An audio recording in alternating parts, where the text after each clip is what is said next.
ఆమేన్. హల్లెలూయా. మొన్న 22వ తారీఖు దేవుడు తన మహిమార్థంగా యేసుతో ఉదయకాలమైన పరిచర్ని బాగా దేవుని మహిమార్థంగా అనేక జిల్లాల నుంచి ప్రజలు వచ్చారు. బాగా చక్కగా జరిగింది. బాగా చక్కగా చాలా సాక్ష్యాలు మనం విన్నాం. ఇవాంజలి సాక్ష్యం కూడా చెప్పింది అక్కడ.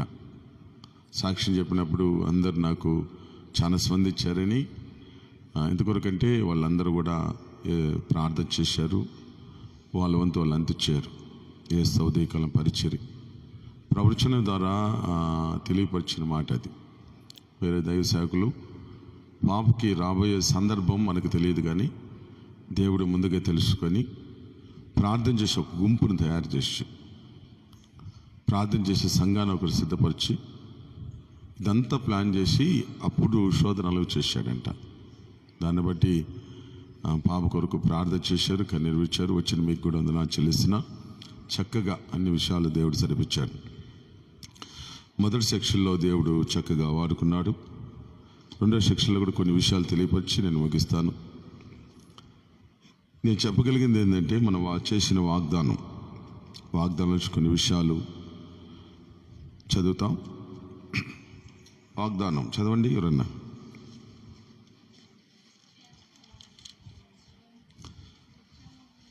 నిశ్చయముగా నేను నీకు తోడై ఉన్నాను. దేవునికి మహిమ కలుగును గాక. ఈ మాట ఎవరితో ఉచ్చరించారంటే మోషేతో దేవుడు చెప్పాడు. మోషేతో దేవుడు చెప్పినాడు ఏమని? నిశ్చయముగా నేను నీకు తోడై ఉంటాను. ఈ సంవత్సరం అదే మాట మనతో దేవుడు వాగ్దానం చేశాడు. నిశ్చయంగా నేను మీకు తోడై ఉంటానని దేవుడు చెప్పాడు. మోషేతో చెప్పట్లో ఉద్దేశం ఏంటంటే, ఆయన పరిశుద్ధుడైన దేవుడు. ఆ పరిశుద్ధుడైన దేవుడు మనతో నివాసం చేయాలంటే, మనతో కలిసి ఉండాలంటే, ఆ పరిశుద్ధుడికి తగిన బ్రతుకు మన జీవితంలో ఉండాలి. ఆ బ్రతుకు లేకుండా దేవుడు మనతో తోడురాడు. తోడిచ్చే దానికి ఆస్కారంలే. ఎందుకొరకంటే మనం ఆరాధ్య దేవుడు పరిశుద్ధుడు అని కొనియాడుతున్న దేవుడు. ఆ దేవునికి పరిశుద్ధతే ఇష్టం, అపవిత్రత ఇష్టం లేదు. ఈరోజు కొన్ని విషయాలు పరిశుద్ధాత్మ దేవుడు స్పష్టంగా తెలియపరుస్తాడు. దయచేసి అర్థం చేసుకోండి. ఎందుకొరకంటే నాకు ఈ శోధన ద్వారా పాప విషయం అప్పటి నుంచి కూడా కంప్లీట్గా దేవుడు తన స్వాధీనంలోకి వెళ్ళిపోయినాం. కంప్లీట్గా మాకు కలిగింది ఏంటంటే, ఏదైనా దేవుడి కొరకే, ఏది ఇచ్చిన దేవుడే. సావో రేవో బ్రతుకో జీవనమో అన్నీ కూడా దేవునికి సమర్పించుకున్నాం. ఎప్పుడైతే సమర్పించుకున్నానో దేవుడు చాలా విషయాలు నాకు నేర్పిస్తున్నాడు, బోధిస్తున్నాడు, తెలియపరుస్తున్నాడు. దాన్ని బట్టి నేను చెప్పగలిగింది ఏంటంటే, ఈ మాటలు దయచేసి మీరు వదలొద్దు, విడిచిపెట్టద్దు. ఈ మాటలు పరిశుద్ధాత్మ ప్రేరణ కలిగి వచ్చిన మాటలే. దాన్ని బట్టి ఇక్కడ రాసిన మాట, పరిశుద్ధుడైన దేవుడు మనకు తోడై ఉండాలంటే పరిశుద్ధుడి తగిన బ్రతుకు మన జీవితంలో ఉండాల. అనేక మంది అంటున్న మాట ఏంటంటే, అయ్యా మేము చాలా సంవత్సరాల నుంచి భక్తి చేస్తున్నాం, కానీ మా జీవితంలో కార్యాలు జరగటం లేదయ్యా. ఏంది మా జీవితం ఇట్ట అయిపోయింది? తొలి దినాల్లో యేసుప్రభు బాగా కార్యాలు చేసేవాడు, ఇప్పుడు మాకు కార్యం చేయటం లేదని చాలామంది నేను విన్నాను సాక్ష్యాలు. విన్నప్పుడు నాకు కూడా అట్లా అనిపించింది. నిజమే కదా అనిపించింది. నిజమే కదా, యేసుప్రభు అట్నే చేస్తాడేమో అనుకున్నాను నేను కూడా. ఆ మాట నేను సంపూర్ణంగా దేవుడిని ఎరిగిన తర్వాత, దేవుడు అట్లా చేసేవాడు కాదు.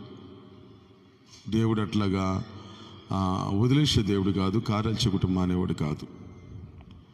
ఈ బైబిల్ గ్రంథంలో చదువుతున్నప్పుడు అబ్రహాం కొడుకు ఇస్సాకున్నాడు. ఇస్సాకు ఆశ్రయించబడ్డానికి కారణం ఏంటంటే, ఇస్సాకు జీవితంలో ఇస్సాకు పెద్దోడైన తర్వాత తన జీవితంలో జరిగిన ఏంటంటే, దేవుడు ఇస్సాకుతో మాట్లాడటం మొదలుపెట్టాడు. అప్పుడు దాకా ఇస్సాకు ఏం చేశాడు? తండ్రి చాటు ఉండేవాడు. తన తండ్రి అయిన అబ్రహాము చాటు ఉండేవాడు. ఎప్పుడైతే దేవుడు ఇస్సాకుతో మాట్లాడటం మొదలుపెట్టాడో, ఇస్సాకుతో అంటున్నాడు, ఆదికాండం 26వ అధ్యాయం 3వ వాక్యం.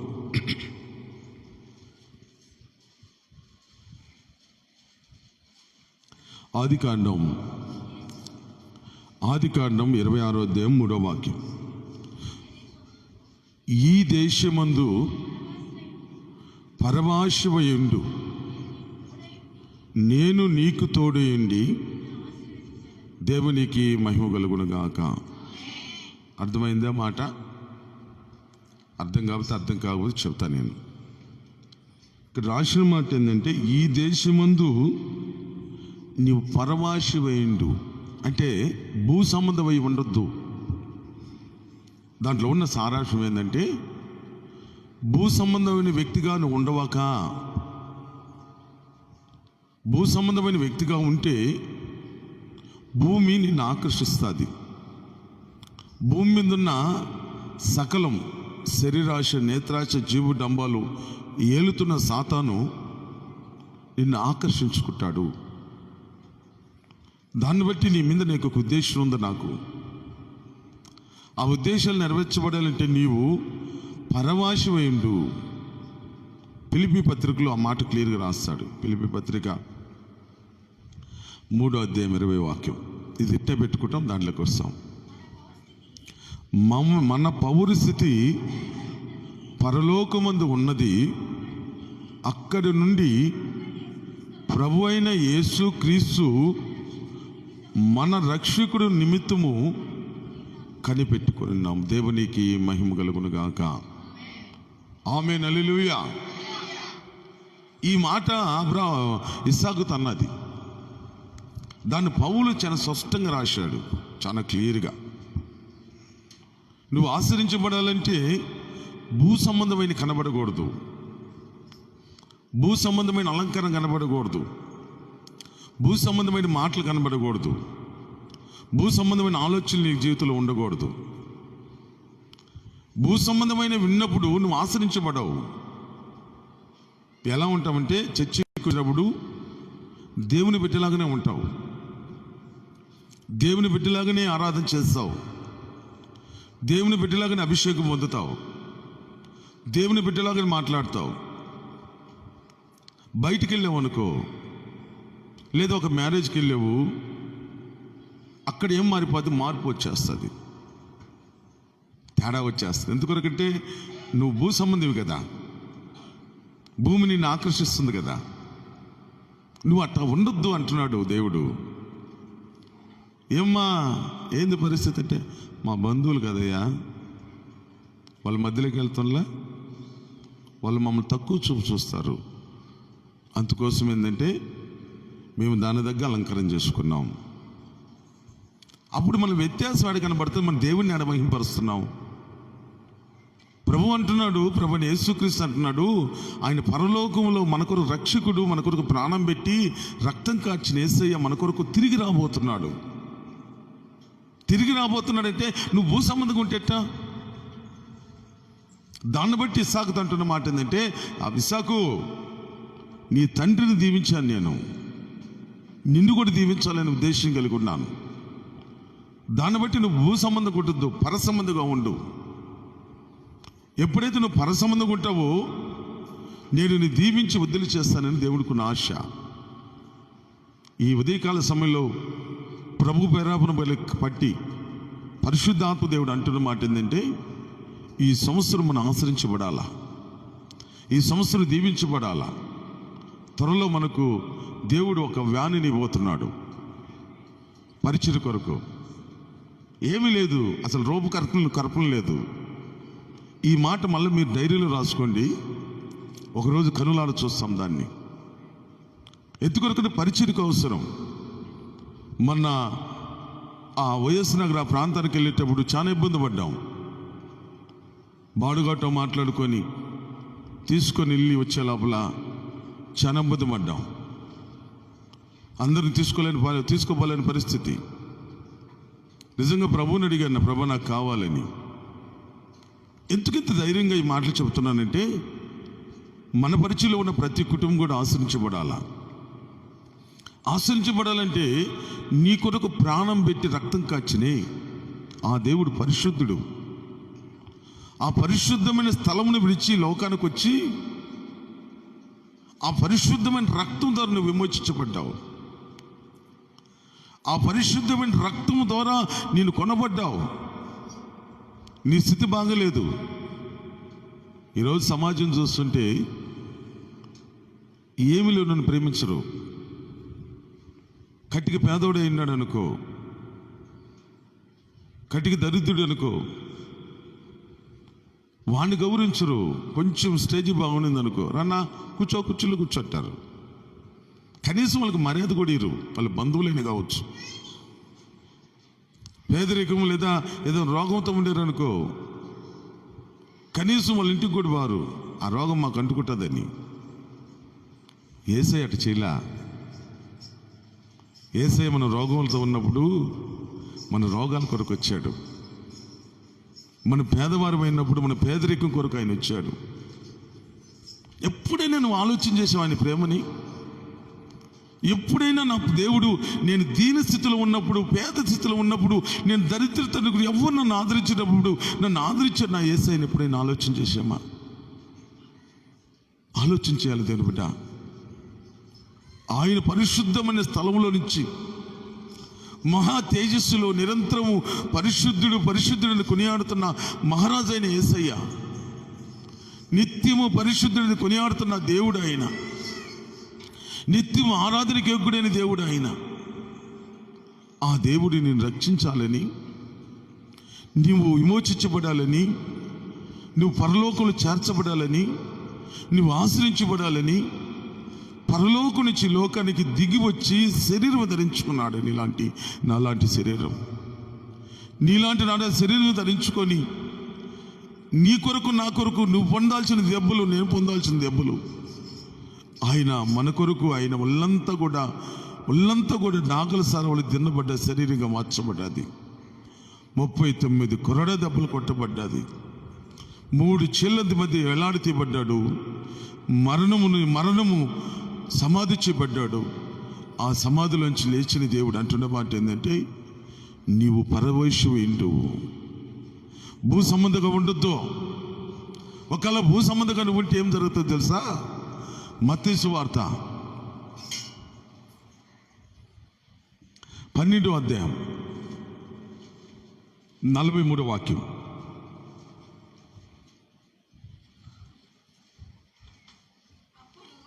మత్తయి సువార్త 12వ అధ్యాయము 43వ వాక్యం. అపవిత్రాత్మ ఒక మనిషిని వదిలిపోయిన తర్వాత, చూడండి బాగా ఆలకించాలి. ఇక్కడ రాసిన మాట ఏంటంటే, ఒక మనిషిని అపవిత్రాత్మ విడిచిపోయిన తర్వాత, దేవునికి మహిమ కలుగును గాక. ఒక మనిషిని అపవిత్రాత్మ విడిచి వెళ్ళిన తర్వాత అతను ఏమవుతాడంటే, యేసయ్య రక్తం ద్వారా కడగబడి పరిశుద్ధమైన సంఖ్యలో చేర్చబడ్డ వ్యక్తి అతను. భూ సంబంధి కాదు, పరలోక సంబంధి అతను. ఎందుకొరకంటే ఒకప్పుడు రొచ్చులో ఉన్న బ్రతుకుని మార్చింది యేసు ప్రభు కదా. ఆయన ఏం చేశాడు? ఒకప్పుడు లోక సంబంధమైన ఆశలతో ఉంటే వాటిలన్నిటిలోంచి విడిపించాడు. సాతాను కుతంత్రాల నుంచి విడిపించాడు నిన్ను. పరిశుద్ధురాలుగా పరిశుద్ధుడిగా చేశాడు ఆయన. ఆ దేవుడు అంటున్న మాట ఏంటంటే, ఒక వ్యక్తిని అపవిత్రాత్మ విడిచిపోయిన తర్వాత చదువు నాయన, అది విశ్రాంతి వెతుకుతూ నీరు లేని చోట్ల తిరుగుచుండెను. విశ్రాంతి తొలగనందున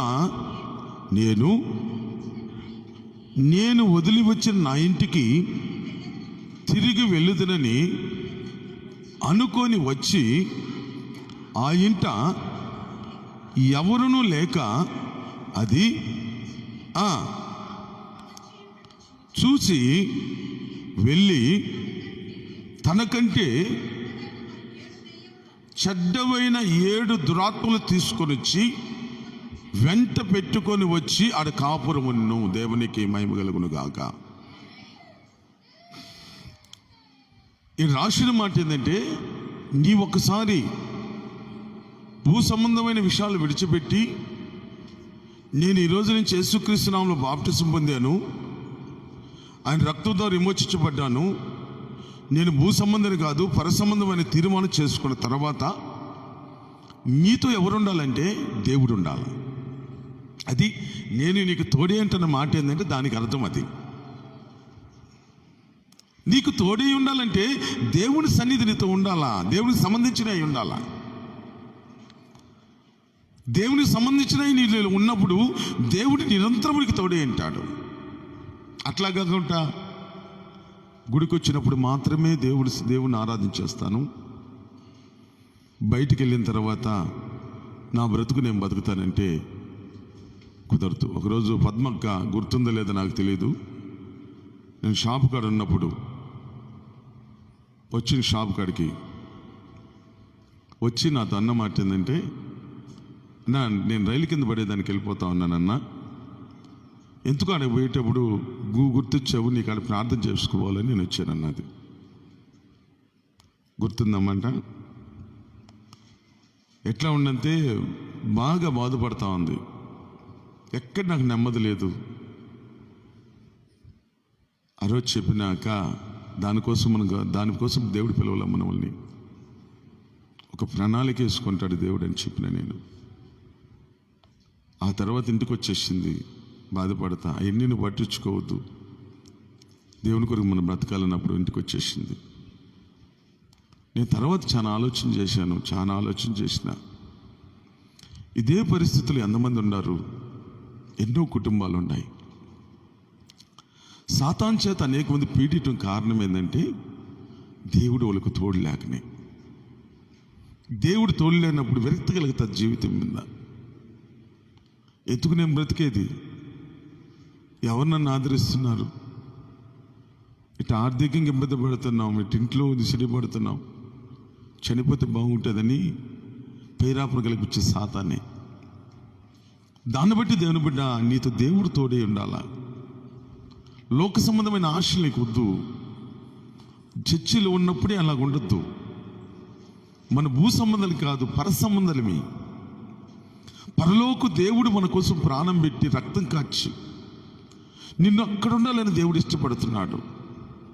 భూమి మీద నువ్వు ఎందుకు ఆశ్రయించబట్టం లేదంటే ఈ నడవడికల ద్వారా, ఈ తలంపుల ద్వారా. నేను నిన్న కోవూరు ప్రాంతానికి మ్యారేజ్కి వెళ్ళాను. మ్యారేజ్కి వెళ్ళిన తర్వాత ఏస్తూ ఉదయకాలం అనే టీము ద్వారా ఆ కుటుంబం నన్ను బాగా ప్రేమిస్తుంది. వెళ్ళాను, బాగా కిక్కిరిసి జనాభా వెనకాల ఉన్నాను. తర్వాత ఎట్నో లోపలికి తీసుకుపోయి నన్ను మాతో టీవీలో ఉన్న ప్రభుకుమార్ భాష గారిని, ఇంకా భాష గారిని, ఇంకొంతమంది వాళ్ళతో నేను కూడా వెళ్ళాను. నేను పిలవట్లేను, వెనకాల గమ్మ కూర్చోనన్నా. లాస్ట్లో ఏం జరిగిందంటే, ఆ మ్యారేజ్ అయిపోయిన తర్వాత మ్యారేజ్ చేసిన పాస్టర్కి సన్మానం చేసేవాళ్ళు ఉన్నట్టుండి నా పేరు పిలిచేవాళ్ళు. బాబు పాస్టర్ గారు రావాలి ముందుకని. దేనికని అడిగా నేను, అక్కడ చేరి ఎందుకని అన్నా. రాండి నేను వేసిరాను. నేను వచ్చిన తర్వాత వాళ్ళు నాకు మాల వేస్తున్నారు. నాకు ఎప్పుడైతే మాలని టన్నారు చూసా ఏడుపు వచ్చేసింది నాకు. పౌలు శీలంట గుడ్లు చింపేసుకున్నారంట. వాళ్ళు చింపేసుకుని సాగిలి, ఇప్పుడు మేం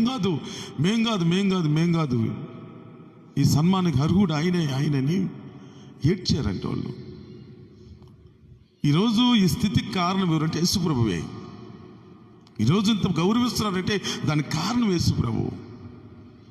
మన జీవితంలో ఈ రుజువులు వస్తుంది, ఇలువ వచ్చిందంటే యేసు ప్రభు నీ తోడుగా ఉండాలా. వాళ్ళు దండం పెట్టాను, అన్న వద్దన్నా అందరూ ఇచ్చుకున్నారు. చేతికి తీసుకున్నా. ఎందుకు ఈ మాట చెప్తానంటే, నాకు అప్పుకిచ్చిన సంఘం ఆ రీతికి ఉండాలా. ఈ మంద పరలోకంలో కనబడాలి, కానీ లోక సంబంధమైన వేది కూడా ఒక చిన్ని రంధ్రం కూడా ఉండకూడదు, చిన్న మచ్చ కూడా ఉండకూడదు. ఇక్కడ అంటున్న మాట ఏంటంటే విడిచిపెట్టి వెళ్ళిన తర్వాత అది మళ్ళా తిరిగి వస్తుందంట. తిరిగి వచ్చి 7 దురాత్మలు తీసుకొచ్చి కాపురం చేస్తుందంట. ఎందుకు వస్తుంటే దేవుడు లేడు ఆ ఇంట్లో, ఆ వ్యక్తితో దేవుడు లేడు. ఒక వ్యక్తి పోయి 7 దురాత్మలు తీసుకొని వచ్చి ఆ కాపురం చేసిన కాపురం ఉండాల్సిందేనా? ఏమంత నెమ్మది ఉందా? ఒక్కసారి నువ్వు ఆలోచన చేయదేవు బిడ్డ. ఆ ఆలయము నీవే, ఆ దేహం నీవే. నేను దేవుడు ఆశీర్వదించాలని రాత్రి ఉదయకాల సమయంలో మాట్లాడుతున్నాడు. దాన్ని బట్టి అంటున్న మాట ఏంటంటే నీవు పరసంబంధివి. మన పౌరస్థితి పరలోకంలో ఉన్నది. పరలోకమున్న దేవునికే మన జీవితాలు అలంకరణ ధరించుకోవాలా. నువ్వు పెళ్లి కుమార్తెవి, పెళ్లి కుమారుడు యేసుక్రీస్తు. నువ్వేమాత్రం కూడా నీ విషయాలు కూడా ప్రదానం చేయబడ్డా. నీవు పరిశుద్ధాత్మ ద్వారా నువ్వు ప్రదానం చేయబడ్డావు. యేసు త్వరగా రాబోతున్నాడు కనుక నీవు సిద్ధపాటు కలిగి ఉండాలి. నా ప్రియుడికి నేను అలా కనబడాలా. గంటల తరబడి ఫోన్లో మాట్లాడుతూ ఉంటారు. గంటల తరబడి కొత్తగా నిశ్చితార్థం చేశారనుకో, గంటల తరబడి మాట్లాడుతుంటారు. మాట్లాడరా చెప్పండి. మాట్లాడతారు. నీతో నిశ్చితార్థం చెప్పి ఏసైతే ఎంతసేపు మాట్లాడుతున్నావు?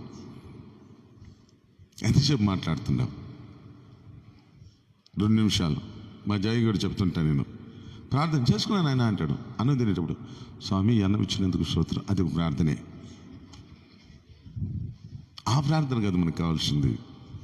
ప్రభా నేను బయలుదేరుతాను, సహాయం చేయండి. అదే ప్రార్థన. వేరే వాళ్ళతో మాట్లాడుతూ మనుషులకి గంటల తరబడి చెవు హీట్ ఎక్కిపోయిన ఫోను, హీట్ ఎక్కిపోయి కట్ అయిపోతే మళ్ళీ చేస్తాం మన ఫోను. ఎందుకొరకంటే వాళ్ళకి ఇష్టకరంగా ఉంటాయి కాబట్టి. నీతో ప్రదానం చేయబడి యేసయ్యతో ఎంతసేపు మాట్లాడుతున్నావు? ఈ రోజు నుంచి కొంచెం పద్ధతులు మార్చుకుంటాం, ప్రభు కొరకు బతుకుతాం. అంటున్న మాట ఏంటంటే ఈ దురాత్మలు వచ్చి వాళ్ళు పాడు చేసేది కారణం ఏంటంటే దేవుడు వాళ్ళకు తోడేయలేడు. తోడై ఉండాలంటే నీవు పరసంబంధమైన వ్యక్తివని, నీ పౌరస్థితి పరలోకంలో ఉందని గ్రహించి, నీ కొరకు ప్రాణం పెట్టిన యేసయ్య నా కొరకు రక్తం కార్చాడని నువ్వు ప్రమాణం చేస్తావే బాప్టిజం పొందినప్పుడు. నేను ఈ రోజున మొదలుకొని నేను యేసయ్య బిడ్డని తీర్మానం చేసుకున్నావు కదా, ఆ తీర్మానంలో ఉండాలా. వాళ్ళు ఎట్టున్నారు, వీళ్ళు ఎట్టున్నారు, మనకు అవసరంలా. నువ్వు ఎట్టుండావు? నన్ను అంటూ ఉంటారు అనేక మంది. అందరూ పాస్టర్లు రకరకాల రంగు బట్టలు వేసుకుంటారు. మనకు అవసరంలా. మన తీర్మానంలో మనం ఉండాలా. మనం పిలిచిన పద్ధతులు మన దేవుని కొరకు సమర్పించుకోవాలా. సమర్పణ ఎప్పుడు కలుగుతామో దేవుడు ఆశ్రయిస్తాడు మనల్ని. దాన్ని బట్టి నీవు పరసంబంధిగా ఉన్నప్పుడు, భూ సంబంధిగా ఉన్నప్పుడు వచ్చే దురాత్మాల్ని నీళ్ళు ఆవరిస్తే కనుక నువ్వు పరసంబంధిగా ఉంటే అంటున్న మాట ఏంటంటే ఆదికాండం 26వ అధ్యాయం 24వ వాక్యం.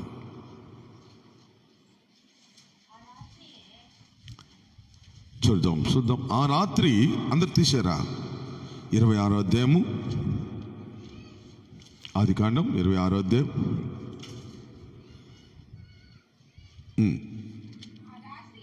చదువు నాయన. ఆ రాత్రి యెహోవా అతనికి ప్రత్యక్షమయ్యి, చూడండి, నేను నీ తండ్రి అయిన అబ్రహాము దేవుడను, నేను నీకు తోడి ఉన్నాను గనుక భయపడకము. నా దాసుడైన అబ్రహామును బట్టి నిన్ను ఆశీర్వదించి సంతానం విస్తరింప చేయాలని ఉన్న ఆశ. దేవునికి మహిమ కలుగును గాక. దేవుడి సమస్తం చేయగలిగిన వాడు. జలములలో పడినే నా అవి నా మీద పారవు, జలములలో పడినే నిల్లినా అవి నా మీద పాడవు. అగ్నిలో నేను నడచినా అవి నలు నన్ను కాల్చ చాలవు. అగ్నిలో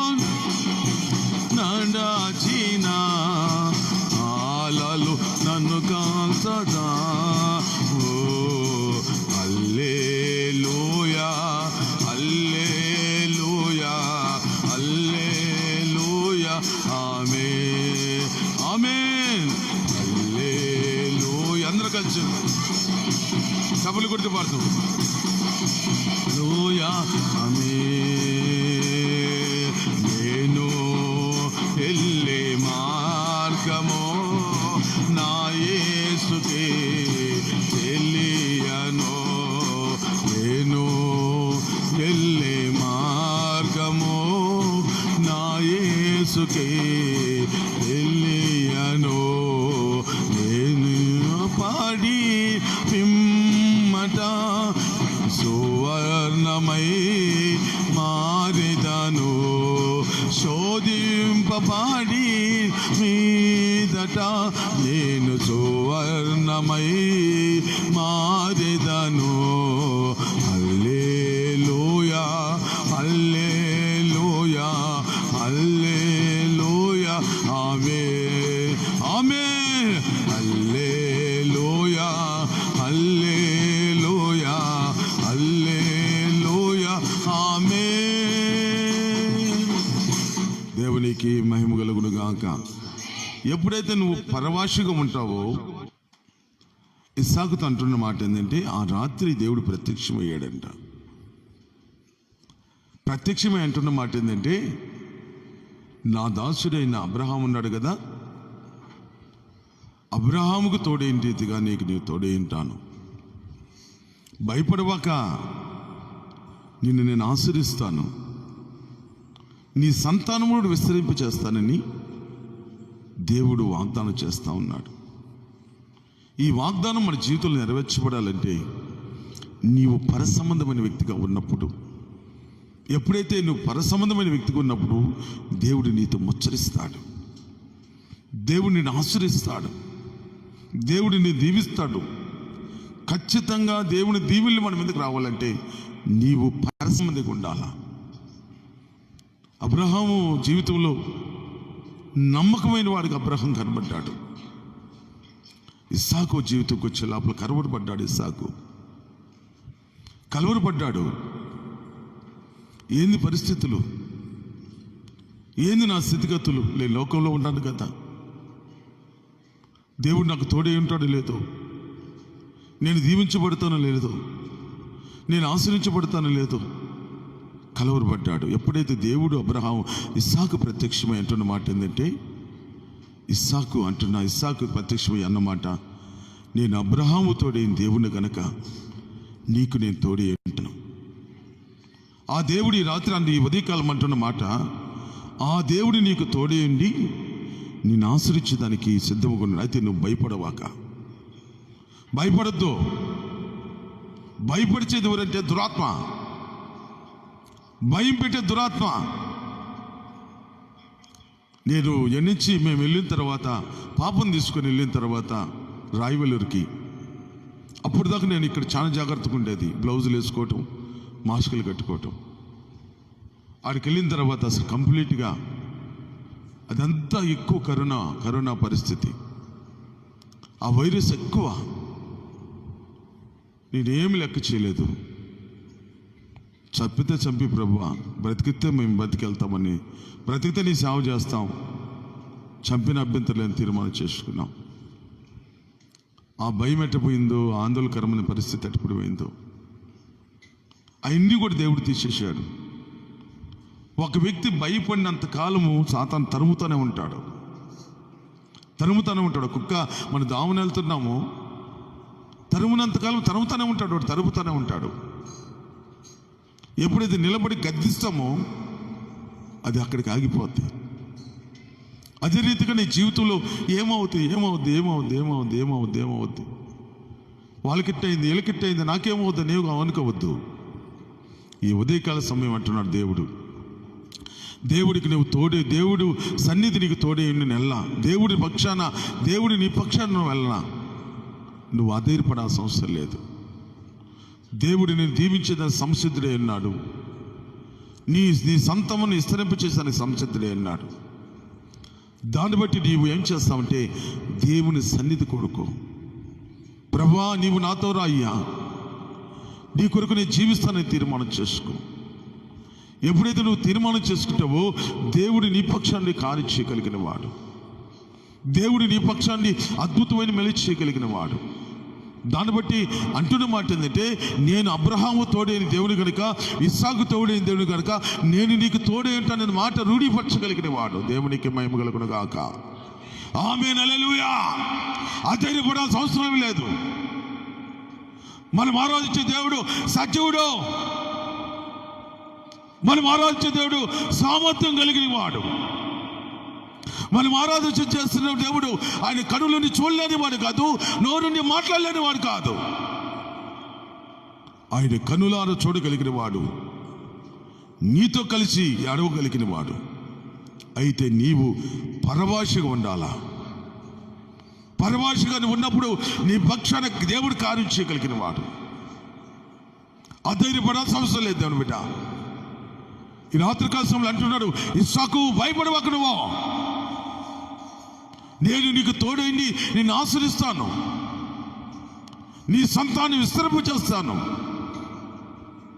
అని అంటున్న వాటికి ఆ దేవుడు నీతో అంటున్నాడు. ఈ రాత్రికి ఈ ఉదయకాల సమయంలో దేవుడు నీకు తోడి ఉంటాడంట.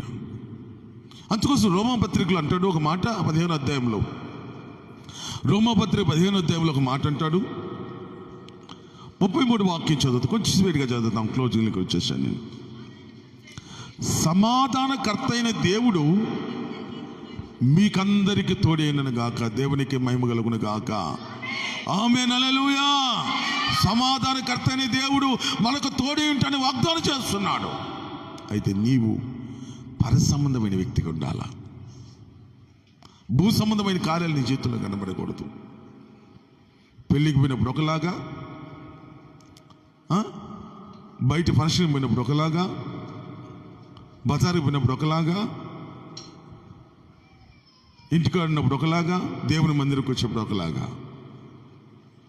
ఒక బిడ్డ ఉన్నాడు మనకు, మన కుమారుడు ఉన్నాడు అనుకో, ఒళ్ళంతా బూడిద పూసుకొని లేదా దుమ్ము, వాడికి బస్టు పట్టిపోయినాడు అనుకో, ఒళ్ళంతా బుడద పూసుకొని ఉండేవాడు అనుకో, సంకన ఎత్తుకుంటామా? ఎత్తుకోము. వాడు మురిగ్గున్నాడు, మన బట్టలు పాడైపోతాయి. అందుకోసం ఏం చేసి పక్కన పెట్టేసి చూస్తూ ఉంటాం. వాడు నీళ్ళు పోసి కడిగిన తర్వాత అప్పుడు ఎత్తుకుంటాం.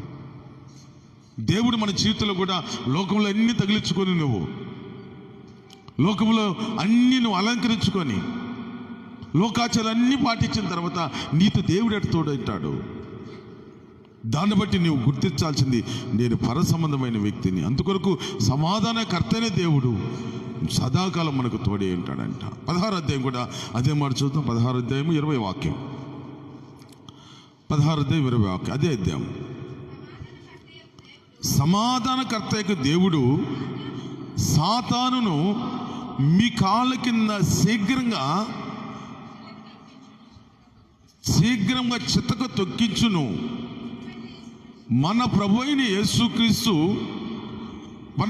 యేసుక్రీస్తు కృప నీకు తోడైయుండును గాక. సమాధానకర్త అయిన దేవుడే నీ పక్షాన్ని నీ కాళ్ళ కింద శీఘ్రంగా సాతాను చితక్కొట్టించి నీతో యేసుక్రీస్తు సదాకాలం తోడై ఉంటానంటున్నాడు. యేసయ్య కావాలా, లోకం కావాలా? యేసయ్య కావాలంటే నువ్వు సియోనులో ఉంటావు. యేసయ్య వద్దయ్యా నాకు లోకము దేవుడు కావాలంటే 7 దురాత్మలు వచ్చి నీ కుటుంబాన్ని పాడు చేస్తాయి.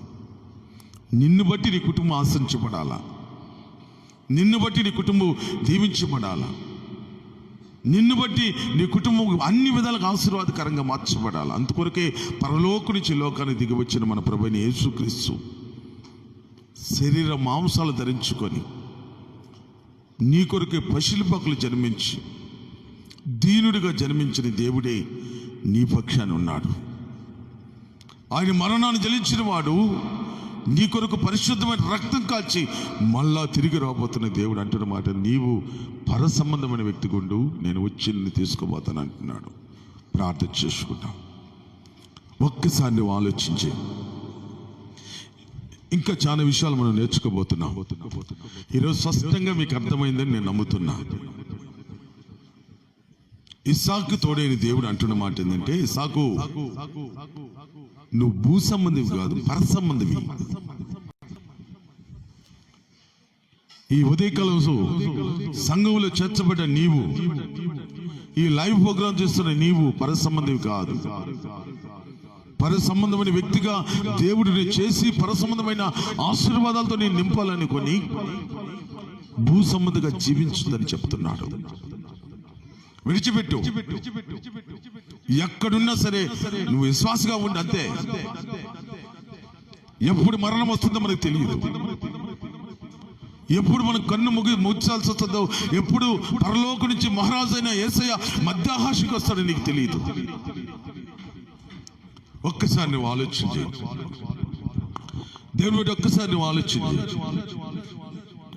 ఒక్కసారి నువ్వు ఆలోచించి. దేవుడు నీ పక్షాన్ని కాను చేసిందని సంసిద్ధుడై ఉన్నాడు. ఒక్కసారి నువ్వు ఆలోచించి. నీ కాళ్ళ కింద శీఘ్రంగా దేవుడు సాతాను కుతంత్రాలను చితక కొట్టాలని ఉద్దేశం కలిగి ఉన్నాడు. ఆ దేవుడు అంటున్నాడు, నేను ఇస్సాకు తోడైన రీతిగా నేను నీకు తోడే ఉంటాను, నువ్వు భయపడబాక. నీ సంతాన్ని ఆస్వాదిస్తున్నాను. ఏ విషయంలో భయపడాల్సిన అవసరం లేదు. దేవుడు చేసిన వాగ్దానం నెరవేర్చగలిగిన వాడు. లోకం వైపు చూడదు దేవుడు, దేవుడి వైపు మనం చూస్తాం. మన కొరకు ప్రాణం పెట్టి రక్తం కాచిన యేసయ్య ఆ సిలువ వైపు చూస్తాం. ఓ రీమా లాకా తురాబా, ఓ రీ బరా వర షందరి కాంతురా, ఓ రీమా రికరా బరా బరి శుకరా బల చందరి కాంతురాబా. ఒక్కసారి ఆలోచించి దేవుడు, ఒక్కసారి నువ్వు ఆలోచించి, ఒక్కసారి నువ్వు ఆలోచించి. దేవుని పాదాల చెంతకు వచ్చిన నీవు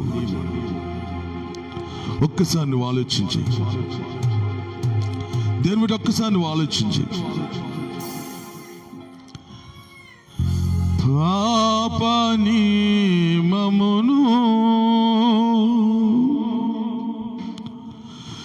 బహుదూరముగా